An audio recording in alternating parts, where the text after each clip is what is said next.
It's a generational curse, bro. These people learned this behavior, and I don't care who says what. One of my best friends is Dr. Trevor Wilkins, the Angry Viking therapist. He's the only trauma therapist in the world, literally, who has the stack of credentials that he has.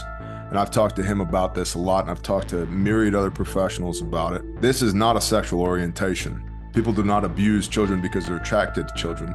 They abuse children because they're broken. And they're broken because somebody abused them when they were a child. And it's not about sexual pleasure. It's about inflicting pain.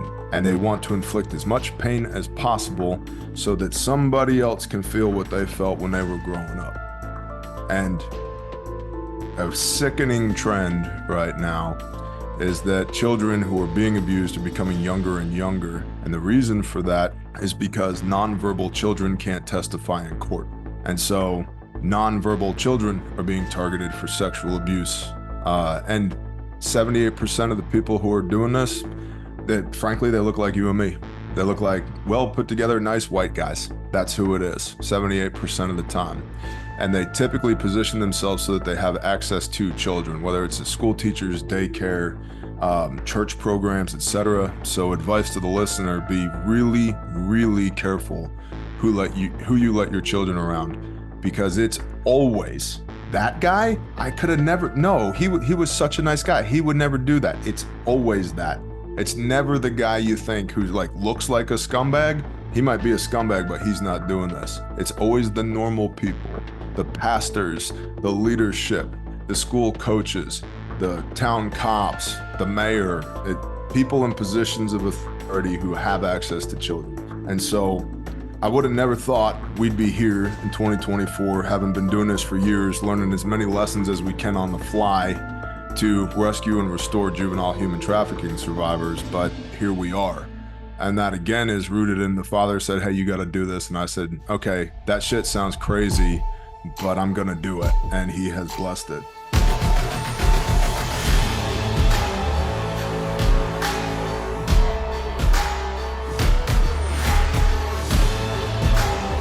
This is Sparta!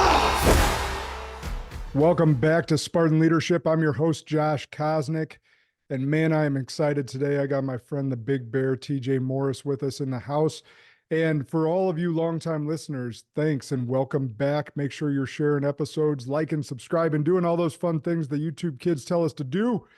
And for anyone that's new chiming in, welcome. We're excited to have you. We are a leadership-focused podcast helping you become a better leader in your life, your business, and all things. So without further ado, we get to have an awesome conversation with my friend TJ. Anytime we get to chop it up, I always learn something from him. And so I know that you guys are going to learn something from him today. In fact, not just something, a lot of things. So Big Bear, how we doing, brother? I'm good, Josh. I was just telling you off air, very high op tempo lately. Got a lot of things going on, and the only option is to execute. But we're getting stuff done, and I'm happy about that. So fulfilled, a little sleep deprived, but fulfilled. How about you? There are seasons of life like that. I'm feeling good. I've been on this thing and not drinking. Even after 7,500, just continuing on that focus, working out hard, still keeping those 2 workouts a day as often as I can, spending good family time this summer. My son's in baseball right now, which has been fun to watch him. This is his first year with Coach Pitch. So, man, it's been an exciting summer. That's awesome. That's awesome. So yeah. I want to jump in. What were you going to say? Send it. All right. I want to jump in because we got a lot to cover today because TJ is involved with YouTube. He's got a great business. He's got a great philanthropy work to get into. So we're going to be all over the map today. We're going to have some practical takeaways on leadership. We're going to potentially have some practical takeaways on how to grow a YouTube channel because he's done a brilliant job in that. And we're going to talk about some heavy stuff. So I want to preface that because the philanthropy work that he does is very heavy. And I'm just going to leave you with that right now. So I just I want to prepare you that we're going to get into some heavy stuff in this episode regarding kids and the philanthropy work that he does. But first, we're going to start a little bit more light. So what inspired you to start the Bear Independent YouTube channel? So Hurricane Katrina, I guess, if we have to go all the way back. I was a disaster contractor for FEMA during Hurricane Katrina, and I hated it because the government was doing an absolutely terrible job of handling the situation. And I grew up poor in rural upstate New York, and it was just kind of a way of life to have some food put back and, have extra firewood cut. And nowadays, people would call that like prepper stuff, like preparedness, right? And so, having grown up poor and hunted a lot of my own meat and had cattle and chickens and all that stuff, um, later on in life, I was watching a YouTube video of a guy that had shot this video about how when the world ends, if you can't find water, you should hop your backyard fence into your neighbor's backyard and see if they have any water and maybe take it from them. And I was living in Texas at the time, and I'm like, dude, that's how you get your lungs blown out your back with a 12 gauge. No, that's stupid. And so it was really eating me up, and I was talking to my wife in the kitchen about it, and she said, hey, well, if it's such a big deal to make a video about it. And I said, yeah, I really don't want to do that. And she said, cool, then shut up. Stop talking about it. I love my wife, badass woman. And I just couldn't let it go. And so I shot my first YouTube video, and then I shot another one. And then I shot another one. Talking about just like basic preparedness concepts, not prepper shit, buy a bunch of stuff I don't know how to use it, throw it in the closet and call it good, but like basic preparedness things. And after a few weeks, my wife says, hey, babe, I need to talk to you. I'm like, all right, what's up? She said, I've been watching some of your videos and they're terrible. It's like, thanks, babe. You really know how to build me up. She said, no, you're trying too hard. Stop trying so hard. Just be yourself. You know what you're talking about. Just be yourself. The people that you resonate with, great. They're for you. The people that you don't resonate with, screw them. They're not for you. But stop trying to be somebody you're not and just talk to the people. And that was a huge blessing early on in my YouTube journey. And I did. I just started talking to the people. And you get nasty commenters and you get people that disagree with you and so forth and so on. I just block, ban, delete those people. Now, if I start reading a YouTube comment and it without even finishing the sentence, starts making the hair on the back of my neck stand up, I just delete. Next. I don't have time for that. I don't sort through those comments. And so anyway, I started making videos about preparedness. And then we were living in Texas at the time. We relocated from Texas to Eastern Oklahoma. And I got up here to Eastern Oklahoma, and I had no idea what I was going to do with my life. I had just helped a brother build a business and exited that business. And I come here to Oklahoma and I've got nothing to do. And I had arrayed my life in such a way that like I could go flip burgers at Burger King and make more than enough money to handle, my daily household expenses. That's not really my style though. And so,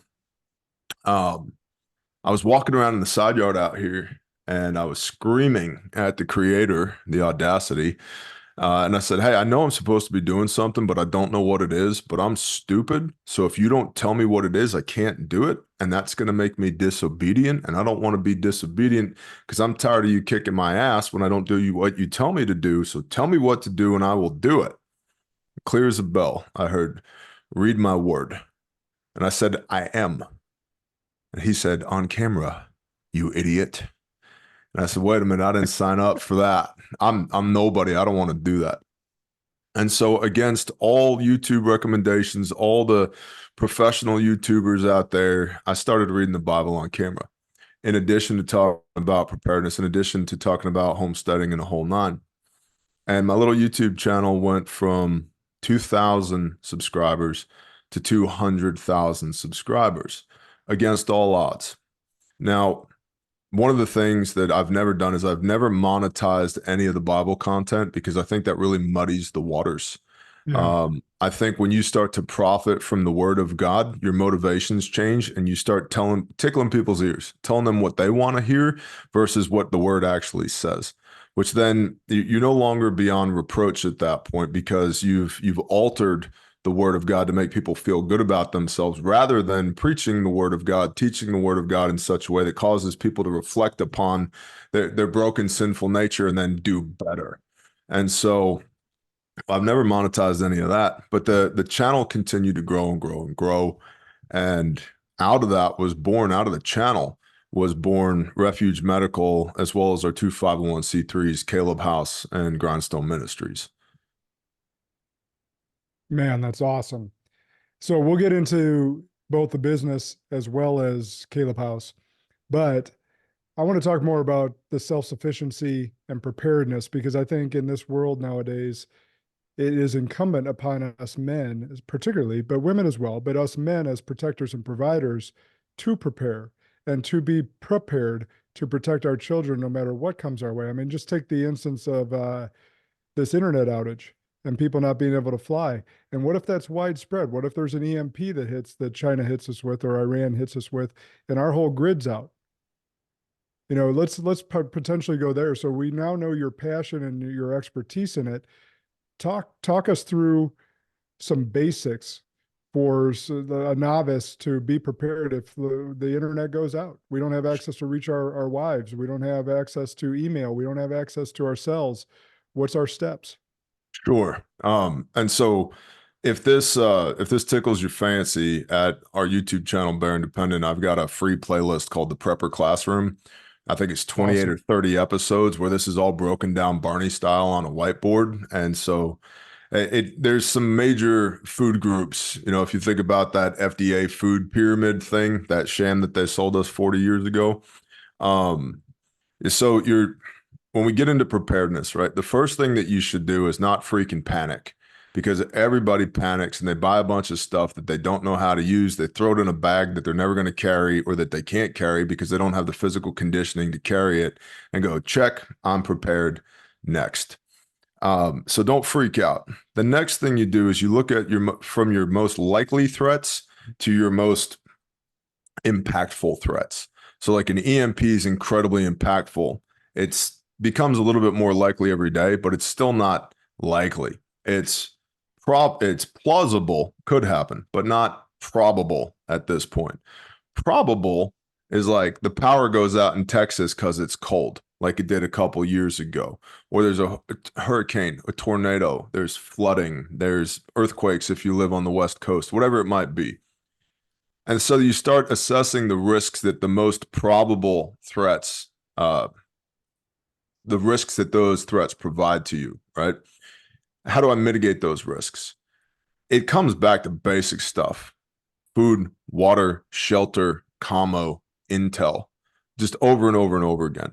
And so like food is, if you want to get into long-term food storage, you know, if you feel like you got to be putting stuff back, don't prep what you don't eat.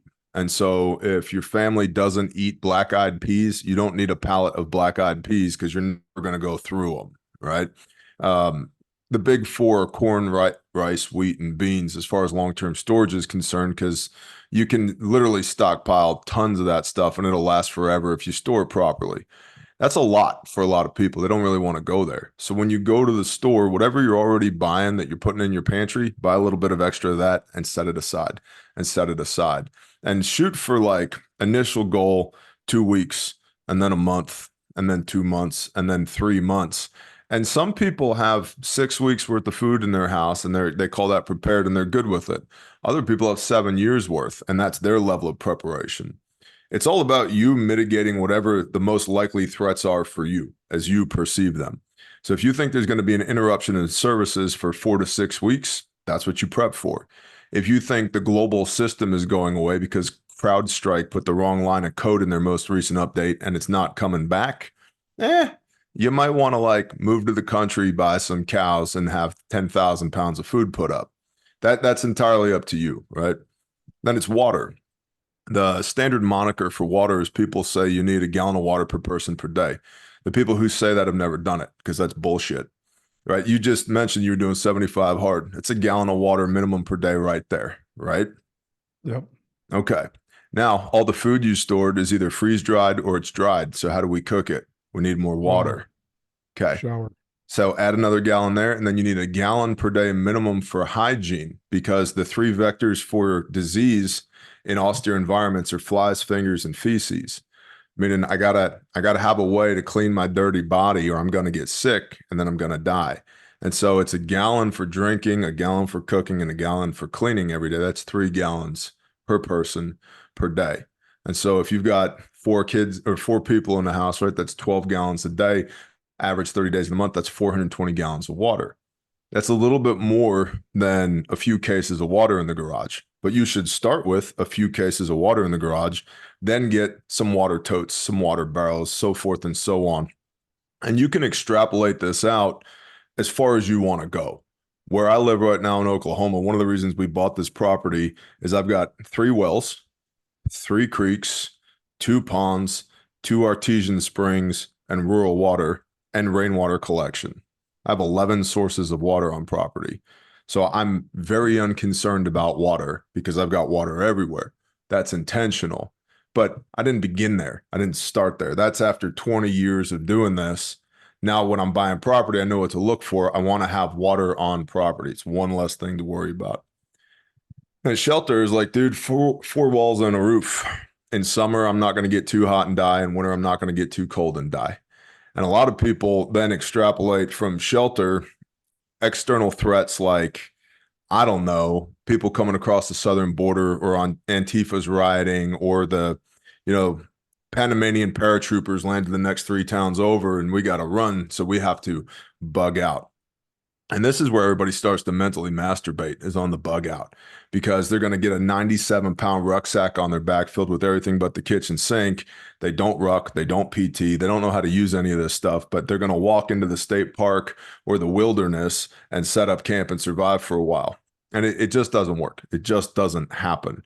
So really what you need, if you're going to bug out, if you can't stay where you are, meaning you're going to have to leave if there's some kind of external threat, you need a place that you can go, ideally that's already prepared, which goes into network. Who do I know that lives out in the country or on the other side of town or halfway across the country? And then how do I build a plan, reverse engineer a plan to get from where I am to where they are safely?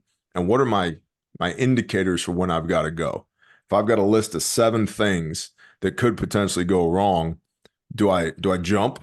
Do I move when 4 of the 7 are checked off? Or if one of those things, nuclear bombs are falling, okay, that's a big one. So if I check that one box, we're going. See what I mean? So you got to war game all that stuff out for you, but it's food, water, shelter, and resist the urge to buy gadgets. Everybody wants to buy gadgets. And everybody, or most people, when they get to preparedness, they start with firearms. I'm a huge firearms enthusiast. I have a Glock on me right now. I don't go anywhere without it.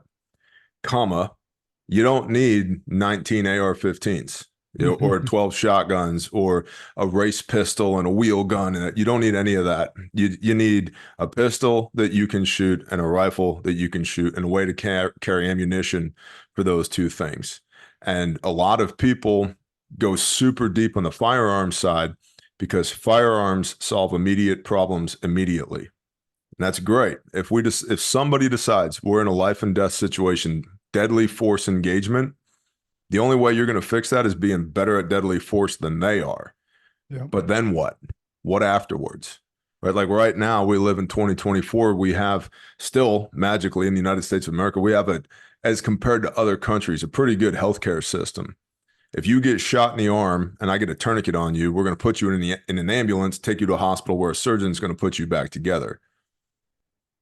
When the world ends, or there's a hurricane, a tornado, a fire, an earthquake, an outage in services, when EMS isn't running and the hospitals are shut down, there's no higher to elevate you to.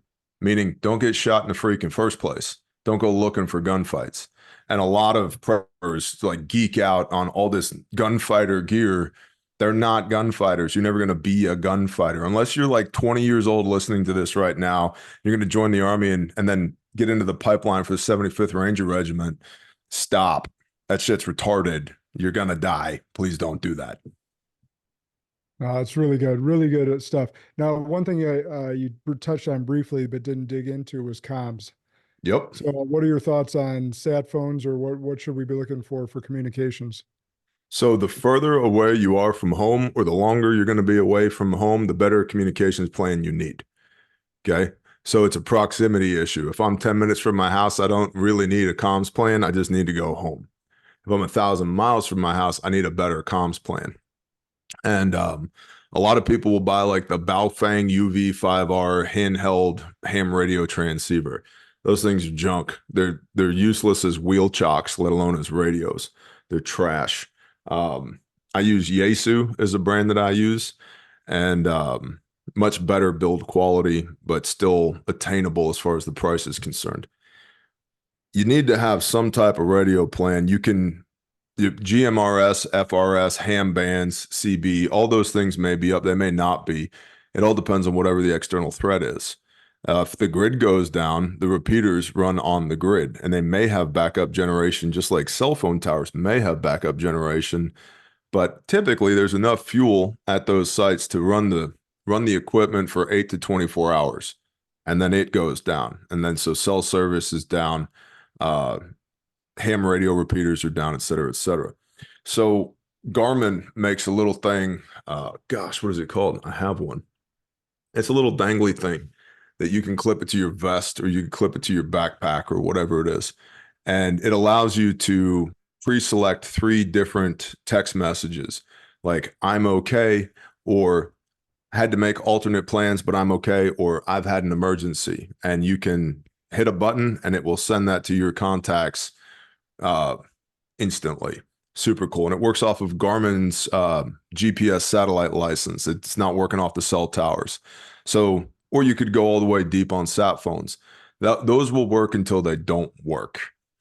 If you have a catastrophic grid down event, something like that, all that stuff's going to go away, which goes back into having threat indicators, knowing what you're looking for, not necessarily what I'm looking for, but what you're looking for in your environment, your AO, that's going to cause the hair on the back of your neck to stand up. As the threat profile increases, your ability to mitigate risk should increase. You shouldn't take as many risks. Right now, we're going into a very interesting season in between now and November.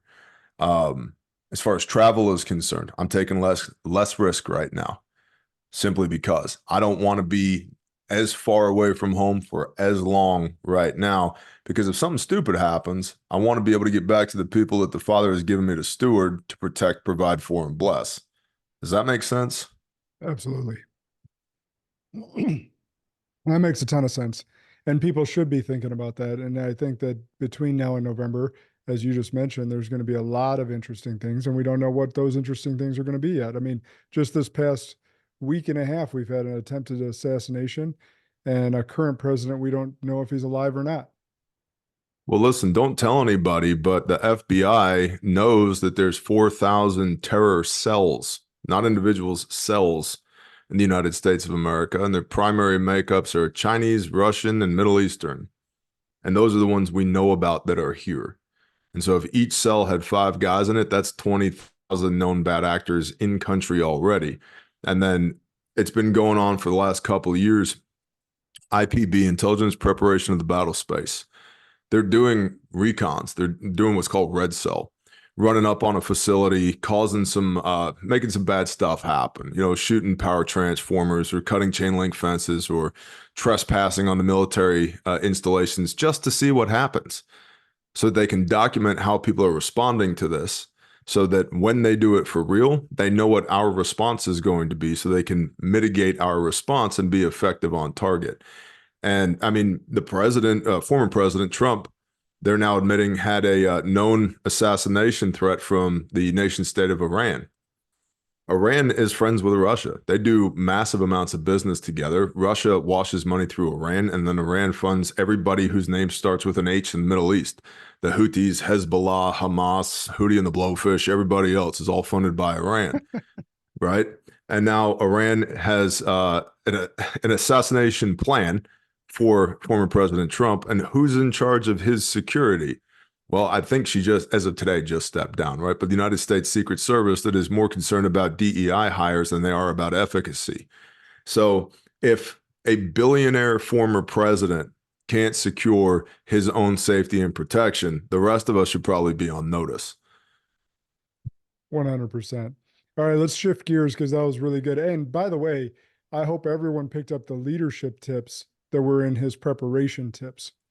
From being prepared, from being strategic, to having a plan, to mitigating risk, to understanding what is likely and what's not likely. There's a ton of leadership to pull from Bear's preparation comments there. So let's talk through how you established Grindstone Ministries in Kaleb House, because you said it came all from your conversation with God to start the YouTube channel and to start talking the Bible on the YouTube channel. How did those two vastly different things start coming to fruition? So, start making content for the YouTube channel. Start reading, after the Father tells me, hey, read the word, I'm like, okay, where do I begin? It's a pretty big book. And smack me in the back of the head, in the beginning, dummy. Okay. Flip to Genesis chapter 1, in the beginning. Got it. And so I started reading Genesis 1 and Matthew chapter 1 concurrently, Old Testament and New Testament at the same time, dropping an Old Testament video, New Testament video each week, while also doing preparedness videos, also talking about homesteading, also talking about faith in action. James, the Apostle James says, faith is what you do. Show me what you do, I will show you your faith, right? And so I had a guy, we call him the Bear Nation, all of our subscribers on YouTube. A guy in the Bear Nation reached out to me named Reverend Gilbert Abreu. And I was supposed to be on a phone call with a client, and the client had to push. I was doing S&B consulting at the time, and I was supposed to be on the phone with a client, and I'm supposed to be on the phone anyway, so I just whipped my phone out. I'm looking, and because of the channel, we get between 10,000 and 15,000 emails a day. I have 4 people who just go through the inbound emails and boil it all down to the 10 to 20 emails I need to see each day. And so checking email is not something that I do. But I flip open the email app, and the top email is from this guy, Reverend Gilbert Abreu in Florida. And he said, Bear, Panama City, Florida has been destroyed by Hurricane Michael 6 months ago, and it still looks like it happened yesterday. We're out here trying to help people. Will you help us help people? Give me a call. Supposed to be on the phone anyway. Called him. Was on the phone with him for 5 minutes. A minute and a half was him praying for me. A minute and a half was me praying for him. And the other 2 minutes was just 30,000 foot view logistics of what are we going to do? What do you need? We'll figure it out.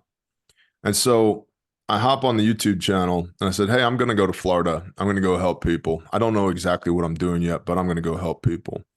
And at the time, I had a little link at the bottom of my video description that was buy me a coffee. And if you'd hit that thing, it would send me $3 via PayPal. Not much. Well, in under a week, we had $3,000 that had come in to go to Florida and help people. And so I drove 3,000 miles round trip, myself and 32 other people, 33 people, 32 people showed up on site to assist, volunteer their time. We fed in 3 days, 3,000 meals. And when I came home, we still had $3,000 in the bank account. To this day, it was loaves and fishes, bro. I don't know how that happened, but I spent every dime that came in. There was still $3,000 in the bank account for this little operation that we put together. And I get back, and a buddy of mine from church was like, hey, you just went to Florida, right? Help people? I was like, yeah, I did. He's like, that's badass. I want to come next time. I was like, well, let's just go back. And so we did. We went back a few weeks later and did it again. And while we were there, it occurred to me, I'm probably going to keep doing this. We should probably wrap an entity around this, make it legal. And so we applied for our first 501c3, and that's Grindstone Ministries. And we now have a network of more than 200 individuals and companies across North America that all push resources our way and send volunteers. If true pro bono disaster relief. We've deployed Grindstone 45 times in the last 5 years after hurricanes and tornadoes. And I don't charge the municipality. I don't charge the homeowner. I don't charge the state government. I don't charge the federal government. I don't bill FEMA for the time that my volunteers put in. Nothing. It's just all privately funded. And we've always gotten everything we needed right when we needed it because the Father's amazing. And so I love that. That's heavy equipment and chainsaws and cooking meals for people and praying with people and providing housing. We've bought people houses. We've strategically relocated people after these events. We've put entire towns back together again because of a Hey, little YouTube channel. real quick, you were very purposeful in how you said that, and I want people to be able to connect the dots.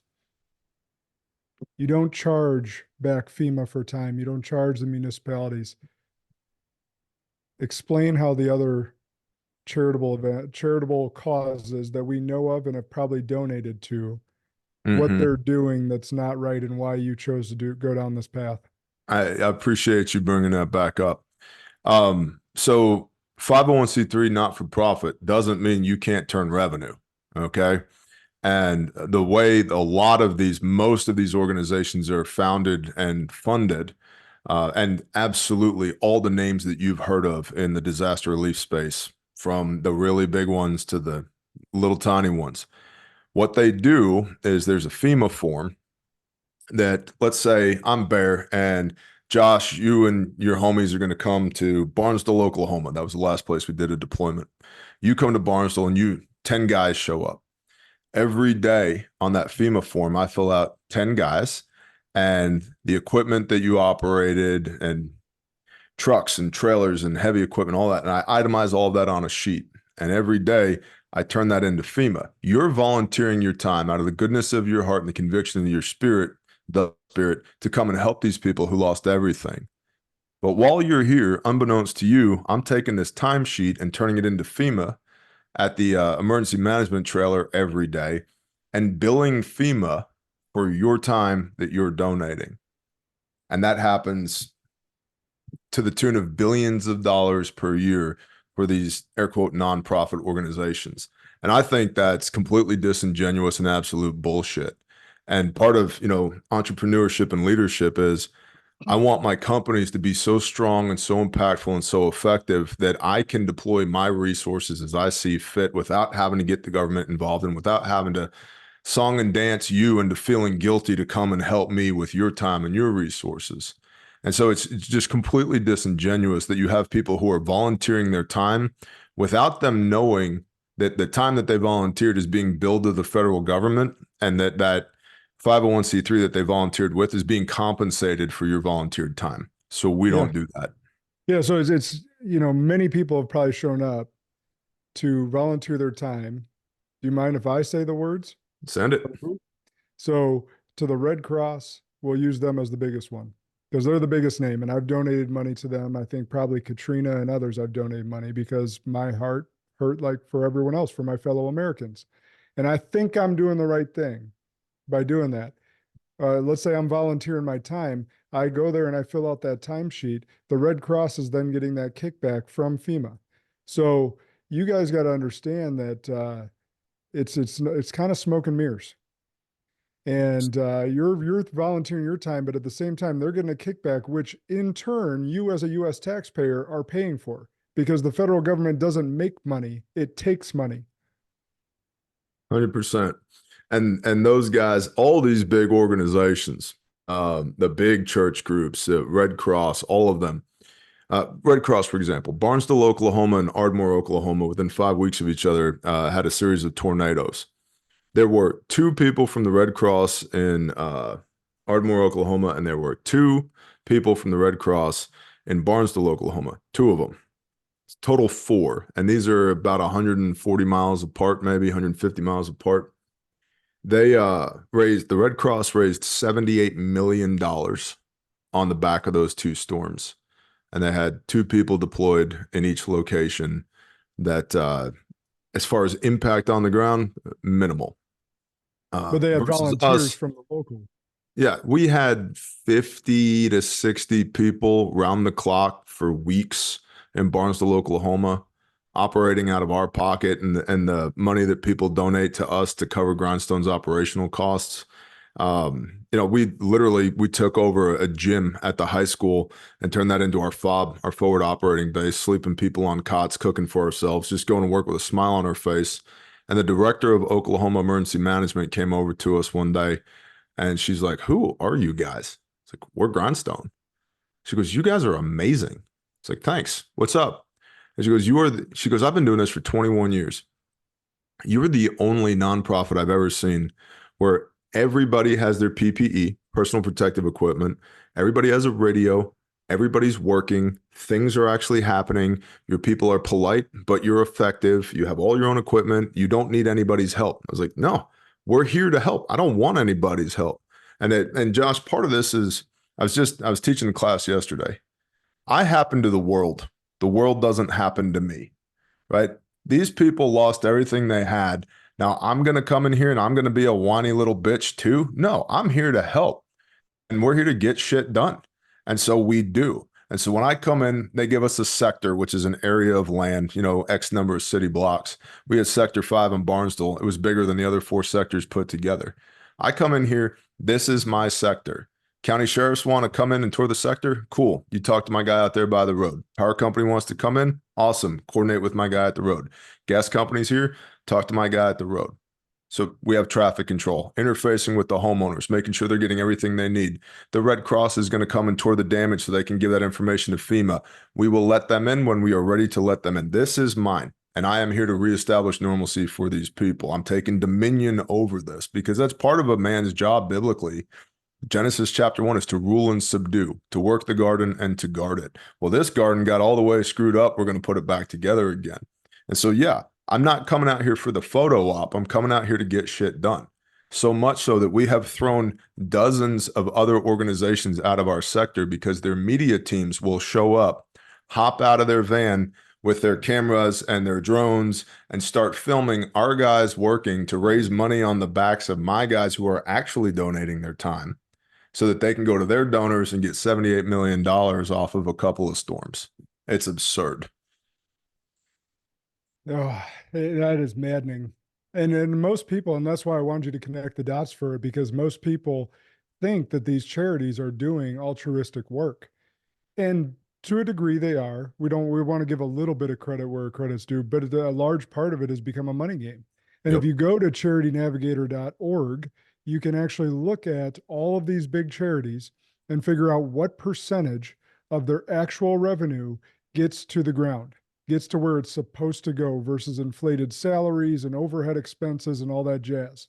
So charitynavigator.org, there's probably a couple other websites that audit these places.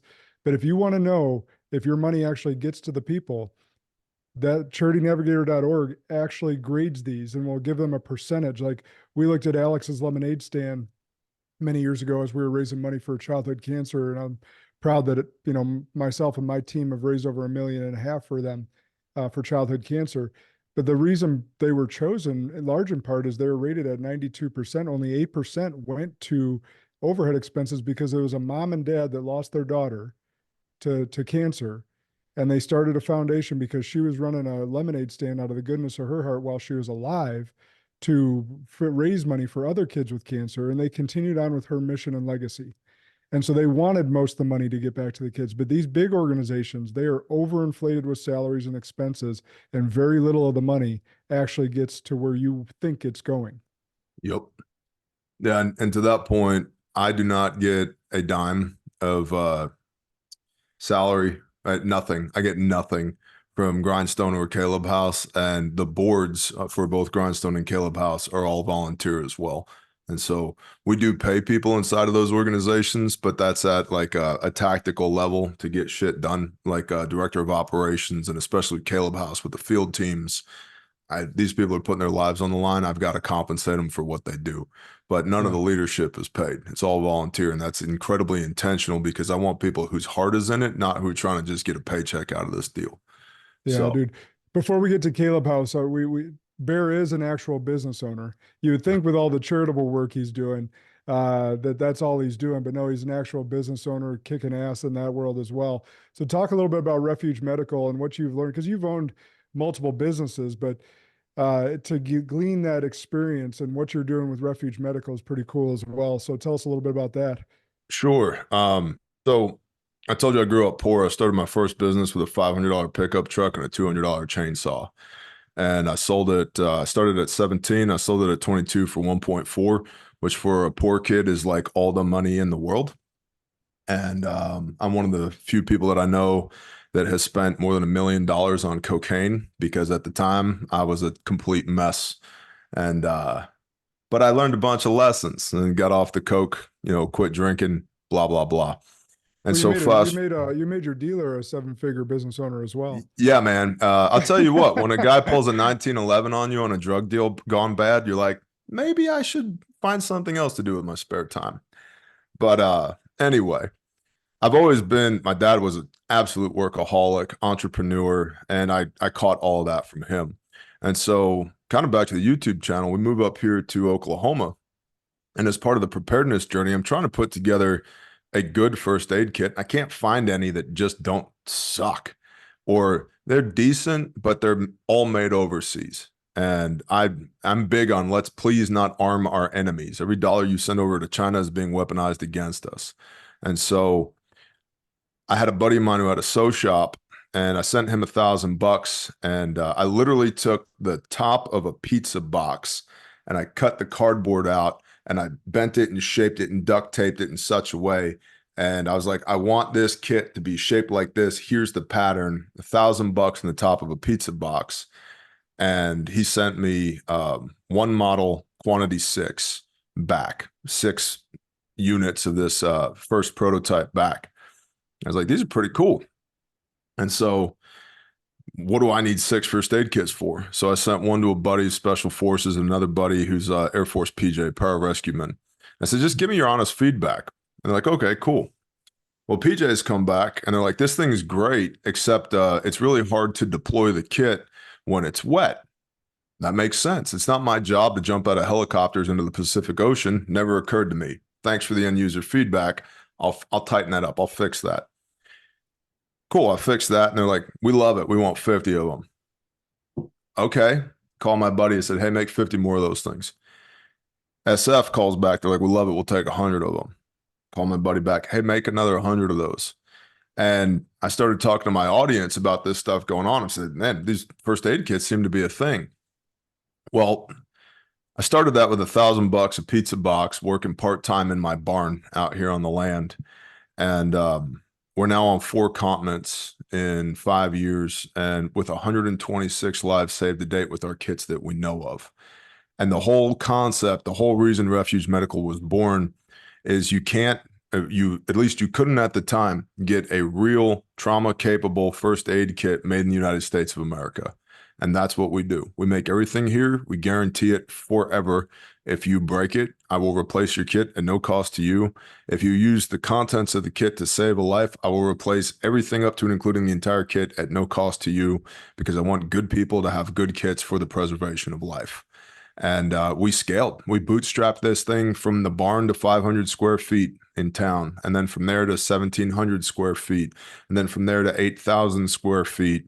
And now we're in 8,000 square feet. And we're going to build another 20,000 square foot on part of the property that's on the 8,000 square foot is on, and just, built new verticals, right? We were originally DTC, had a little website up for direct to consumer. And then it was like agencies and organizations and military units started reaching out. And I was like, I think we need like a sales guy. That's like a sales guy thing, right? We should get a sales guy.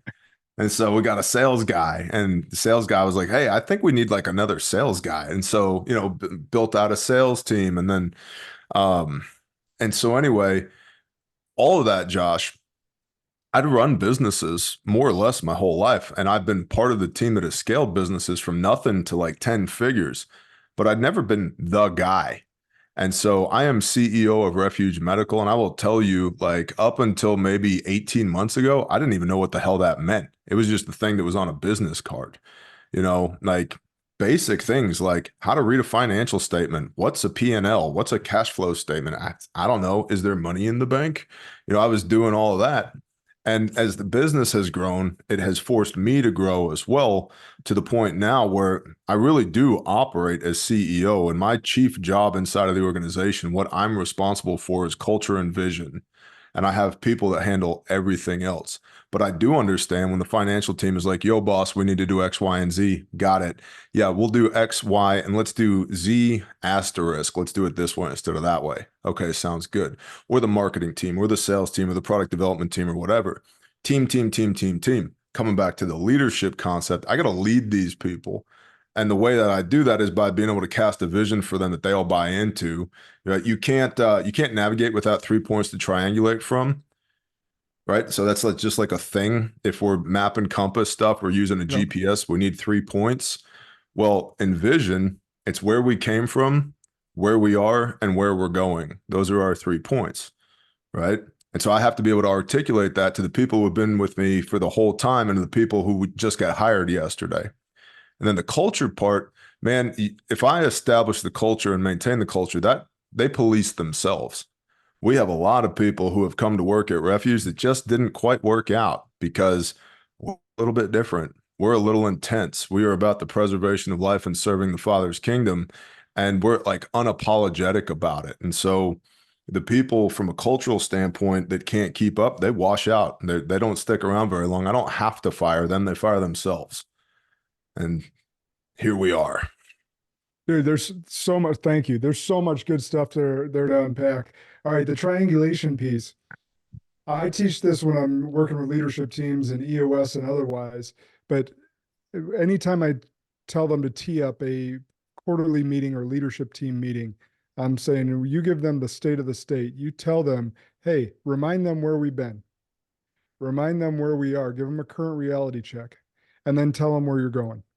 So I use that exact same example. It's a great barometer.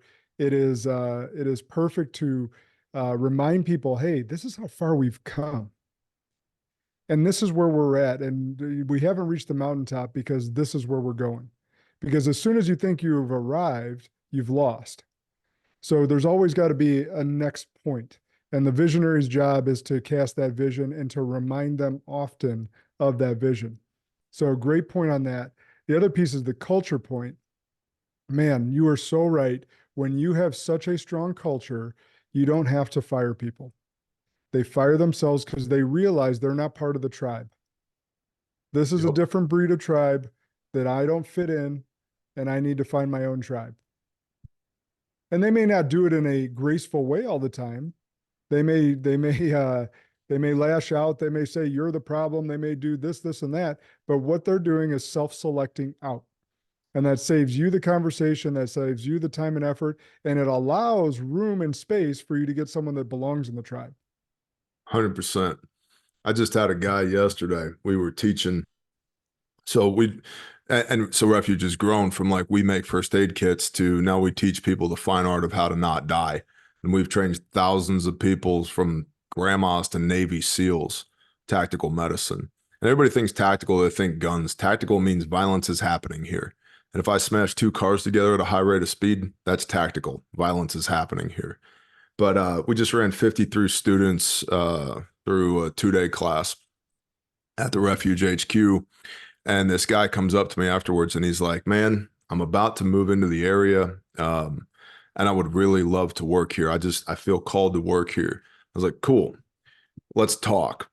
And I walked him over to where the mission statement is hanging up on the wall, which is to save lives while in service to the Father's kingdom and experience the abundance of his provision and blessing.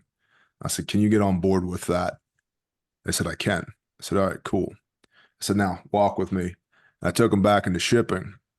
And one of the things that I've done at Refuge is every member of the team, the core values are the same throughout the company, but every member of the team had to figure out a way to display the core values their own way. Design whatever you want, your flag, your banner, your poster. I don't care what it is. The company will pay for it.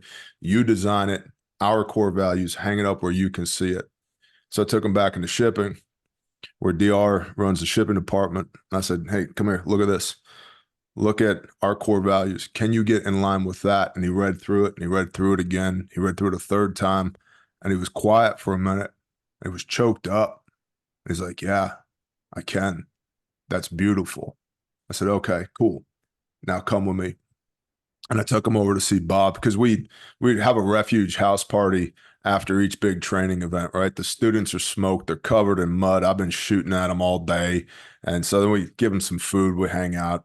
We chill. We build rapport is what we're doing. And so like all hands on deck, everybody from the companies inside of the building. I took him over to see Bob, who's my COO. I said, Bob, this is this guy.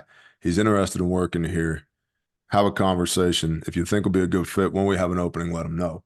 And so that mission statement and the core values of the culture then also becomes like a prerequisite, a litmus test for whether or not you're going to fit in here in the first place. Going back to culture, it's like, I'm not even going to consider having a conversation about whether or not we could hire you if you can't come into agreement with our ethos as a company, the reason for our existence. If we're already at odds on that, dude, find another freaking job, go somewhere else. Let's not waste each other's time. Dude, that's so good. I want everyone to grasp what he did there. So, mission and core values, obviously, everyone knows those are important, but few live by them. Obviously, Bear is, and his company is. But furthermore, you did a really good recruiting technique in that instance that I don't want people to miss. When you bring someone into your organization, they may sit with a recruiter, they may sit with your HR person, they may sit with whatever. Make sure they're getting a tour, they're meeting other people, they're interacting with other people so that they don't just hear about the culture, but they feel it. That they're experiencing, like they even give them the opportunity to sit with someone else and be like, hey, what's it like working here? So that they understand exactly, well, maybe not exactly, but they understand a lot of what they're getting themselves into. And they understand that these are the expectations and these are the values that we're going to uphold. But that was something that we did when we were recruiting financial advisors, is if my lead recruiter really liked the person, he walked them around the office and introduced them to at least 3 people. And if my door was open, he'd bring them to me and say, hey, you're going to meet Josh last, but and would introduce us and say, hey, this is the person that you're going to meet last. This is the person that runs the place, yada, yada.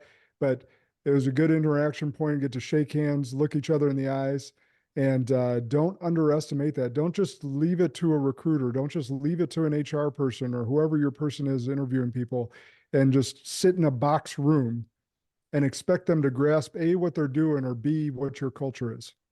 100%. So I want to make sure that people grasp that. All right. So this is where the heavy stuff is going to come in. We're going to spend some time on. Tell everyone about Kaleb House.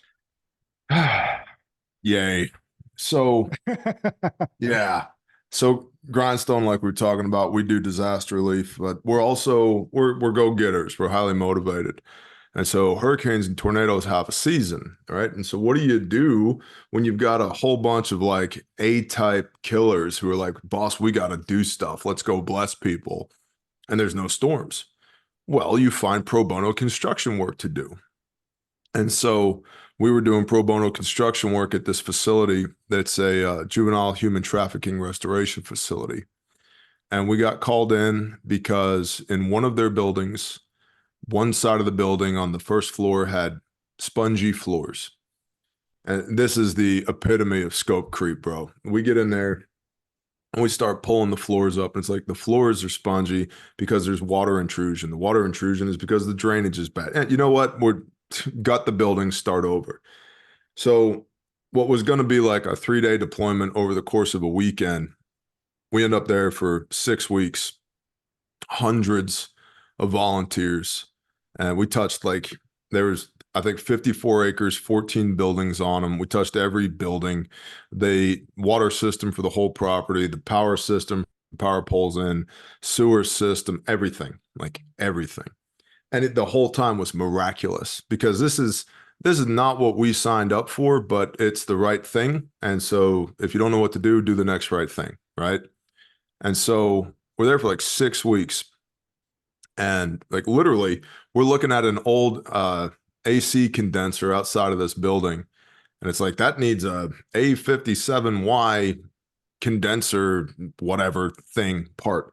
I'm like, all right, well, I don't even know what the hell that is. So you know what we're going to do? We're going to pray. Hey, Father, if we're supposed to have one of these, please just go ahead and put it in our hands. We really need it so we can keep doing stuff that puts a smile on your face. Amen. And this pickup truck just comes riding down the road. This guy hops out of the truck. And this place is in the middle of nowhere. Pickup truck comes riding down the road. And he's like, hey, what are y'all doing? We're trying to fix this AC condenser. And he goes, I do HVAC. Hold on. Walks to the truck, comes back with the exact part, pops it in. Y'all have a blessed day. Awesome. Drives away. Right. And it was like 6 weeks of that. We just, whatever we needed, ask whatever in my name for my Father's glory, and it shall be given unto you. And it just kept happening. And I was blown away by this. And so the second to last day that we were there, I was walking out of the building that we were using as a bunkhouse.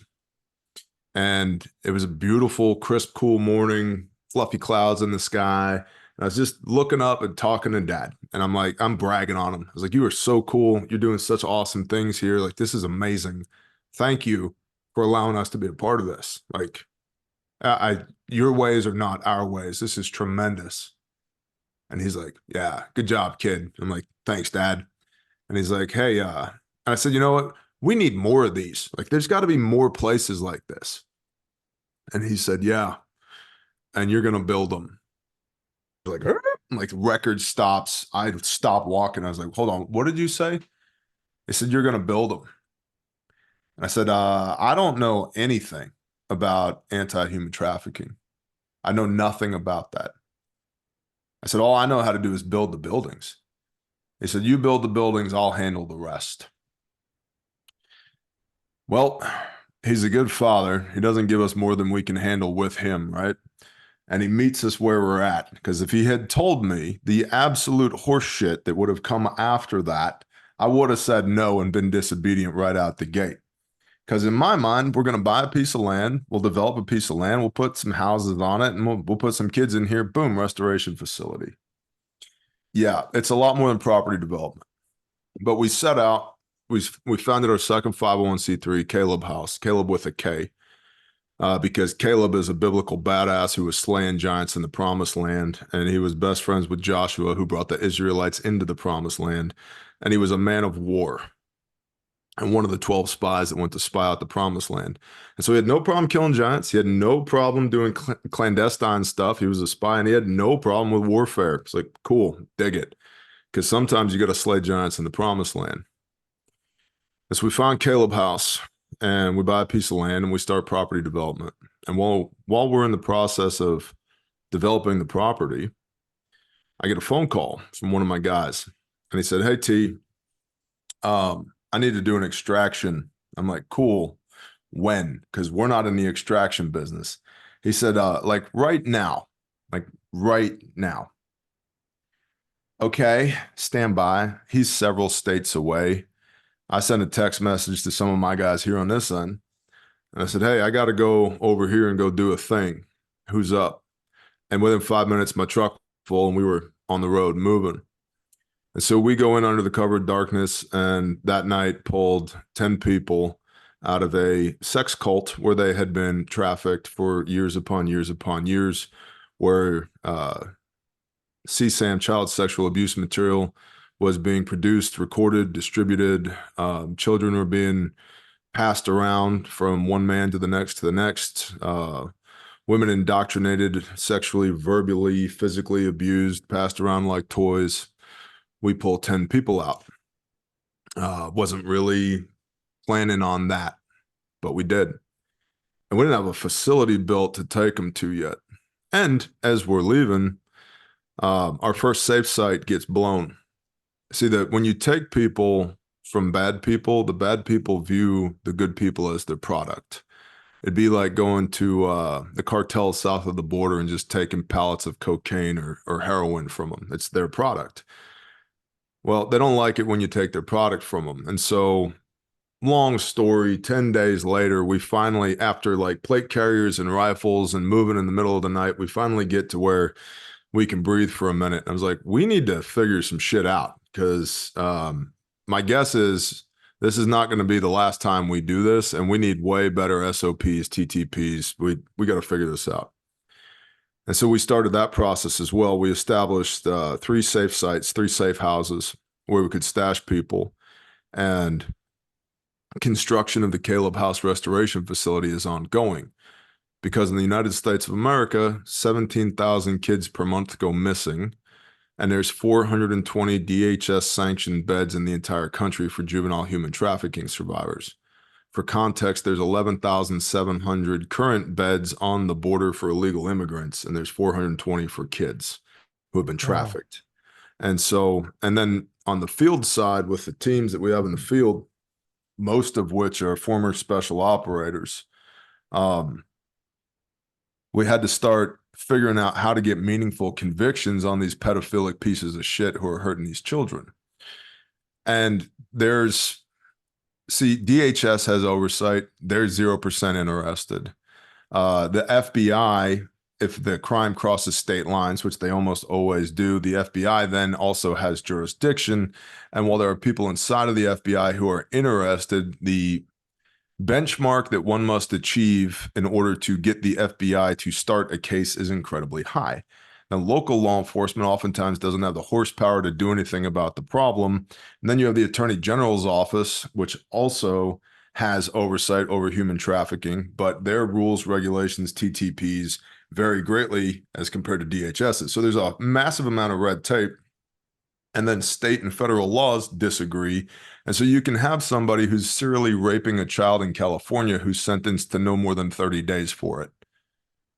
That's disgusting. Documented, proven, documented. Your Honor, here's the videotape. Yeah, max he can get his 30 days. And so we've had to begin to establish case law precedent in a lot of the states that we're operating in as well, because forgive me, but I want the worst possible shit to happen to these bad guys as can possibly happen. And up until we reach the point where it's socially acceptable to start stuffing them through wood chippers, I want them to go away for as long as possible. And so Kaleb House that started as a restoration facility is a restoration facility, but we also do rescue, like actually do rescue here in the United States of America. And we are actually trying to get meaningful and are getting meaningful convictions of the perpetrators on the back end as well. Because this is, it's a generational curse, bro. These people learned this behavior, and I don't care who says what. One of my best friends is Dr. Trevor Wilkins, the Angry Viking therapist. He's the only trauma therapist in the world, literally, who has the stack of credentials that he has. And I've talked to him about this a lot, and I've talked to myriad other professionals about it. This is not a sexual orientation. People do not abuse children because they're attracted to children. They abuse children because they're broken, and they're broken because somebody abused them when they were a child. And it's not about sexual pleasure. It's about inflicting pain. And they want to inflict as much pain as possible so that somebody else can feel what they felt when they were growing up. And a sickening trend right now is that children who are being abused are becoming younger and younger. And the reason for that is because nonverbal children can't testify in court. And so nonverbal children are being targeted for sexual abuse. And 78% of the people who are doing this, that frankly, they look like you and me. They look like well put together, nice white guys. That's who it is, 78% of the time.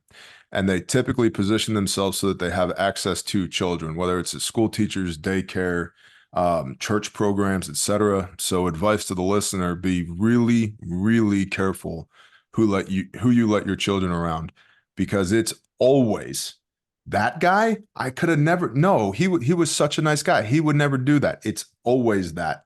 It's never the guy you think who's like, looks like a scumbag. He might be a scumbag, but he's not doing this.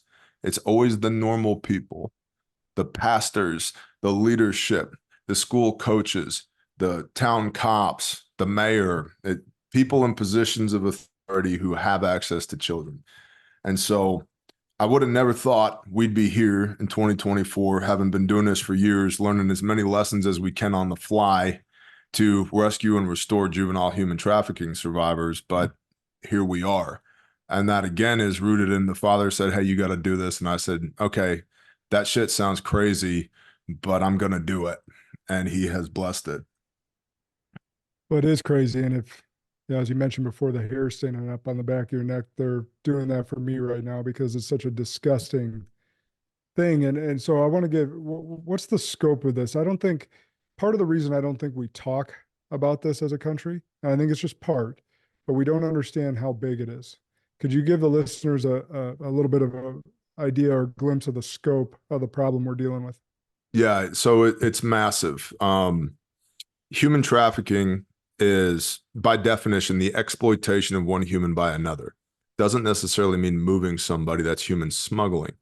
But the human trafficking industry in North America is estimated to be a $150 billion per year industry. For context, you can buy every NBA team, every Starbucks, and every Target in North America and spend less money. Okay, it's $150 billion per year. We don't have great numbers on the number of people impacted by it because all we really know is what we're seeing on the back end of people who have been recovered. But it's estimated that it's anywhere between 700,000 and a few million people per year are trafficked just in the United States. And unlike a lot of other groups, we're focused on the United States. A lot of people don't work in the US because it's really difficult because of our laws here. So they'll work in Latin America, Southeast Asia, Africa. And I'm not saying that the kids there don't deserve to be rescued too, because they do, but somebody's got to do something about our kids here, and that's us. And so we know that 17,000 kids per month go missing in the United States of America. Also, statistically, 1 in 4 runaways, like children who run away from their home, will be trafficked. And a lot of times, the reason they're running away in the first place is the problem. And so if you get the court systems involved, oftentimes they want to place that child who's viewed as a troubled child back with the custodial parent back in the house. The reason they ran away in the first place could have been because they were being trafficked at home. We've run into that, a significant amount of that. And so trafficking oftentimes looks like mom has a meth addiction that she can't pay for, so she pimps out her 12-year-old to her brother or her friend or whoever. It's people that have access to these kids who then capitalize on that access to get what they want. That's human trafficking. And we as a nation, we as law enforcement, we as nonprofits are not even kind of equipped to be able to combat the scope of this. But I can tell you, I've had people inside of the federal government who are in the know tell us, Kaleb, hey, you need to stop what you're doing because this goes all the way to the top. I'm like, yeah, I'm aware. Like, just be careful which hornet's nests you kick because this goes all the way to the top. Okay, cool. I'm super unafraid of you because my God is God and this is a righteous cause. And if I die in this righteous cause, oh well, like tough shit. Because it's hard and dangerous, we shouldn't do it. No, of course we should do it. We should do it even more so now because it's hard and dangerous. Sounds good. And so, and to that point of 420 beds, those 420 beds don't actually belong to DHS. Those are all nonprofit beds that DHS coordinates with. And not all 420 beds are actually operational. So that number is really closer to about 200 beds that are up right now for restoration of children. What we do at Kaleb House is it's not just a bed. They come into a care home where they have care parents, and we have no timeline on the restoration process because I'm not going to tell a 3-year-old they've got a year to get their shit together before I kick them out of the program. And I have children ages 1 to 19 in my care right now. And so you don't put a 1-year-old 1 years old. 1-year-old. 1-year-old. Oh, Yep. And it's, bro, it's sickening. But I'll tell you what, one of the most touching moments that I've ever had with this was we had done this tracking, and it was a hairy one. And so, body armor, rifle, that kind of thing. And we get to a safe site, bed down location, and we've got a bunch of kids. And there's 3 kids, probably like 12, 13, 14, sitting on a rock wall, just looking at me. And I'm looking beyond them, scanning the tree line because there's bad guys that want to hurt us. And they're just looking at me with that kind of that puppy dog face. And I said, all right, what's up? What are you guys thinking? And then one of them says to me, what do we have to do to be able to do this when we're older? Do this. What are you talking about? And I said, like, do we have to like become a police officer? Do we join the military? Like, what do we do? How do we do this when we're older? I said, I don't know. Why? Like, if you want to be a cop, I'll pay for you to become a cop. You want to join the military? Okay, whatever you want to do. You want EMS, law enforcement, fire? I don't care. And they said, no. The one boy that was there spoke up. He said, no. They said, we got to get through this because I still have friends who are back there, and we got to go back and get them too. Mm. And it crushed me, bro. To this day, crushes me. I realized in retrospect, there's nobody better equipped to combat this problem than these kids are, because they know it intimately well. They know everything that's involved with it. They're passionate about it. And it creates an opportunity in the restoration process to this thing that happened to them is no longer a stumbling block. It's part of their testimony. It's part of who they are, but it's not the defining moment of their life. And now they're broken forever. And so it takes something that's been extremely negative, impactful, and makes it extremely positive, that they can go out there, witness to people, run operations to recover their friends. That's badass. Awesome. Let's figure out how to put these kids back together so they can get to work. And so there's more children out there than we know of. And it's in every community. I mean, down in McKinney, Texas, was it McKinney or Plano? Might have been Plano. There was one Walmart that 290 children went missing at over the course of 9 months. And what was happening was the traffickers had a shopping list. Hey, I'm looking for an approximately 10-year-old boy, blonde hair, blue eyes. Okay. The boy would go to the bathroom by himself. There'd be somebody in the bathroom stall. When a kid that matches that description comes in, they'd come out of the stall, shoot him full of a little bit of ketamine in his neck, put him in a wheelchair, roll him right out the front door into a van. And they were just filling a shopping list. It happens everywhere, all over the country. And so we don't have good numbers on the scope of it, but it's estimated to be a $150 billion a year industry in the United States alone. All right, I'm going to get over my disgust a little bit to ask some final questions on this and connect some dots for folks. So I'm going to say a couple of things, and then you can add context because you're the expert in this. But Epstein Island and Diddy's house, it wasn't just because they liked children. Those were entrapment places. And for those that 100%. don't know, when TJ says that it goes all the way to the top, Super Bowl weekend is the highest weekend for sex trafficking. Highest revenue, highest instance, and it's who do you think about is there? Politicians, celebrities, uber wealthy people. So when TJ says it goes all the way to the top, because his informant tells him that, and be careful which hornet's nest you kick, that's what he's talking about. It's uber affluent people in politics, in our government, in our federal agencies, in Hollywood, in hip hop, obviously, in music, all the people that you're not all, but a lot of the people that you look up to that are forced in front of our faces, these entrapment islands are so that they can be puppets to us and tell us what to think and do. And so I just wanted to get that out there to connect some dots, and you can add any context. Yeah, it's absolutely an operation to compromise people. And so if they refuse to play along with the cabal, if you will, then all these things will come to light. And they don't want to bear the social pressure of all their bad shit coming to light, so they comply. But it's used to compromise people. Another thing that occurs to me, you talk about Super Bowl weekend. If you're listening to this right now and your stomach is turning, FBI's Human Trafficking Division Task Force estimates that approximately 70% of the pornography that's on the internet came about through coercion. It was trafficking.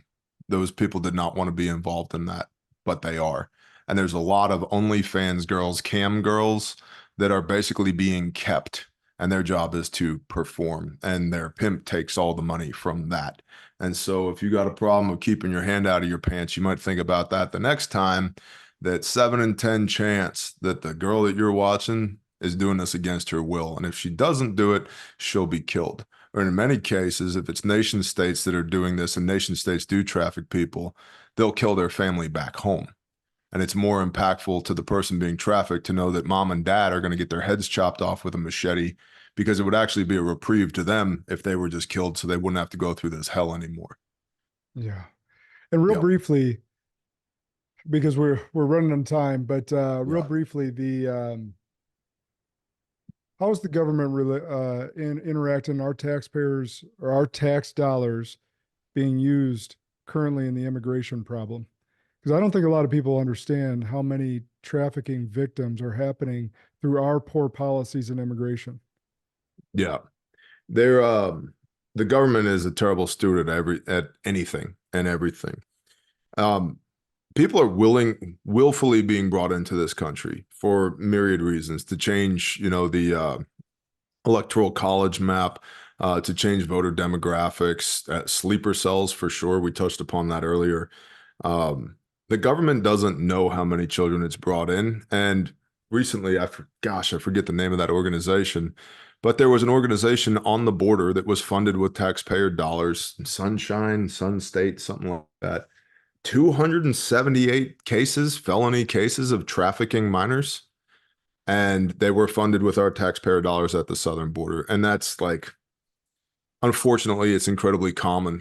We laugh at this point when people say, "Oh yeah, we're in the anti-trafficking space." Yeah, everybody should be anti-trafficking. That just means I'm opposed to people being trafficked. We're in the counter-trafficking space, meaning that we specifically target people who traffic people. And there's a lot of people, again, access. There's a lot of people in the anti-trafficking space that are specifically in it to have access to the kids. We've caught 4 pedophiles that wanted to work with Kaleb House. Like, we have an entire background vetting process in order to get somebody onboarded. We've caught 4 bad guys who wanted to come work with us to have access to the children. And so just because somebody, government or otherwise, says, "Oh yeah, they're very involved in this space." Okay, what's their motives? What side of the coin are they on? Whose team are they actually on? And the government is in no way helping. Now, that being said, there are good people inside of DHS. There are good people inside of FBI, Attorney General's office, that have a passion for this, but their bosses don't. They don't have the budget for it. Local law enforcement, dude, they don't have the defund the police. They don't have the budget for it. And so that's where NGOs like us come in. Again, we're completely privately funded, and we fill the gaps. We help make cases for law enforcement that it's open and shut. I'll go collect all the intelligence, put an intel packet on your desk and say, "Hey, when you're ready to roll, let us know. I'll be your subject matter expert. Let's go." And so we're everything but the badge. That's awesome. Well, you're doing God's work, truly, brother. So my last question for you, because I close out every podcast with this, and we've covered a lot of unpopular things today, but what's one belief you hold to be true, that you believe, an unpopular belief that you hold to be true, you think most others would disagree with? Oof.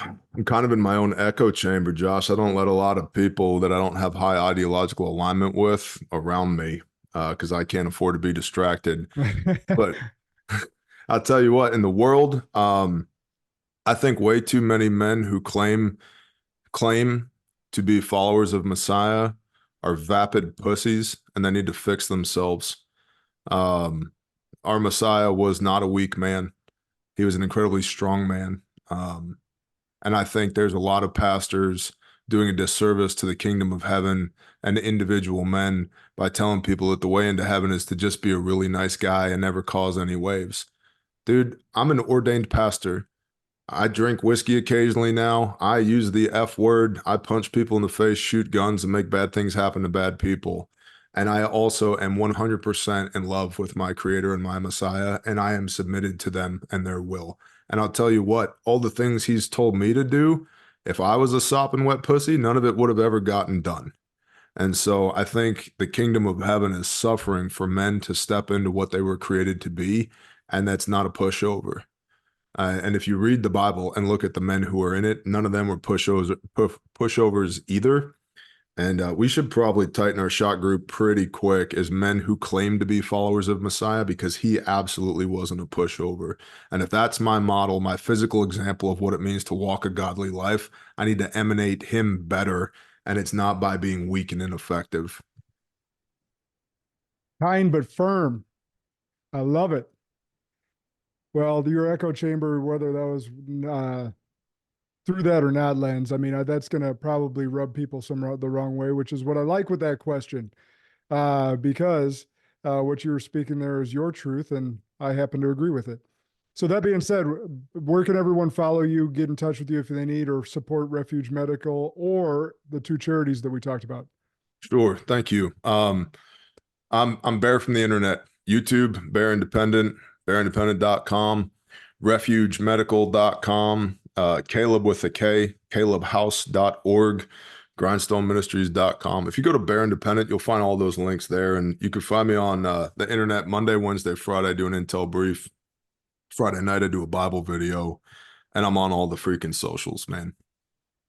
I love it. I love what you're doing, brother. I love spending time with you.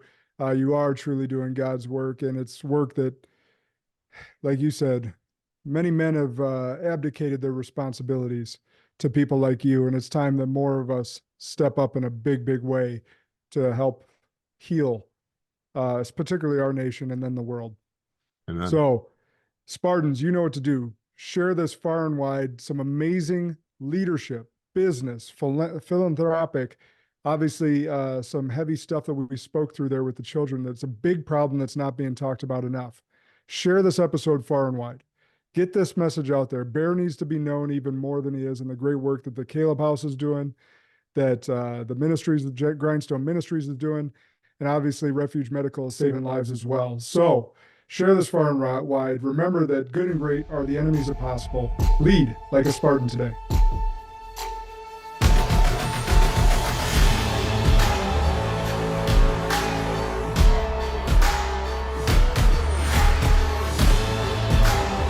This is Sparta!